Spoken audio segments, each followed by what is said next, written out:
Jesus se opdrag om nie te oordeel nie, sodat ons nie geoordeel word nie, Matteus 7 vers 1, is nie 'n algemene verbod op beoordeling nie, maar dis 'n ernstige waarskuwing wanneer jy self skynheilig teenoor iemand anders wil optree. As 'n mens die gedeelte in sy konteks lees, dan sien jy dat Jesus in dieselfde hoofstuk gelowiges ook opdrag gee om valse profete aan hulle vrugte uit te ken. Dis dan Matteus 7 vers 15 tot 20. En dit vra dat jy 'n beoordeling sal gee. Met die woorde, moenie oordeel nie. Teken Jesus 'n spesifieke vernietigende gesindheid van die hart. En dis daardie gewoonte om foute by ander te soek, terwyl jy baie toegeeflik is teenoor jou eie sondes. Dis 'n poging om te oordeel oor die gesindheid van 'n persoon, en dit is iets wat net die Here mag doen. En die klassieke scenario is om die balk in jou eie oog te mis, sodat jy die fout by jou broer kan regstel. Nou, om nie te oordeel nie, beteken nie dat die waarheid relatief is, of dat alle gedrag geduld moet word nie. Jesus verbied nie geestelike onderskeidingsvermoë nie. Met ander woorde, om te onderskei tussen reg en verkeerd, waarheid en dwaling, wyse of dwaase gedrag is nie verkeerd nie. Jesus het spesifieke prosesse vir die kerk ingestel, om sonde waarvan daar nie berou is nie, onder sy lede aan te spreek, soos in Matteus 18, vers 15 tot 17. En Paulus waarsku ons dat regerings in die hof nodig is om orde te handhaaf en om geregtigheid toe te pas. Die regte manier van oordeel.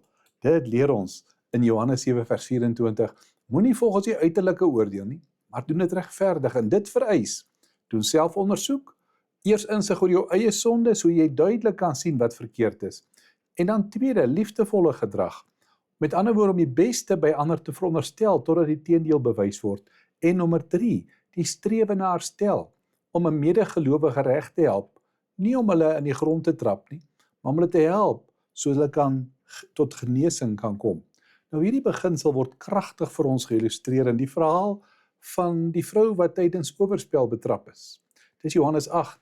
Die godsdienstige leiers het die vrou na Jesus gebring, en die voorgeskrewe straf vir hierdie oortreding was om in openbaar gestenig te word. Die leiers wou Jesus in 'n lokval neem. As hy sou sê dat hulle haar moet laat gaan, kon hulle hom beskuldig dat hy die wet oortree. As hy sou beveel dat hulle haar moes stenig, het hy die Romeinse wet oortree, wat gesê het, jy mag nie self iemand anders teregstel nie. Jesus het net gebuk en op die grond geskrywe. Toe die skare op 'n antwoord aandring, het hy opgestaan en 'n beginsel gegee, wat vir ons dit baie duidelik stel. Laat die een onder julle wat sonder sonde is, die eerste wees om 'n klip te gooi. Toe hulle dit hoor, het die mense een vir een begin weggaan. Uiteindelik was daar niemand oor nie, behalwe Jesus en die vrou. Hy het na haar gekyk en gevra of daar nog iemand oor was om haar te veroordeel. Sy het gesê, daar's niemand nie. Toe het hy 'n dubbele boodskap van genade en verantwoordbaarheid oorgedra. Hy het gesê, ek veroordeel jou ook nie, maar gaan, moenie meer gaan sondig nie. Kom ons bid saam.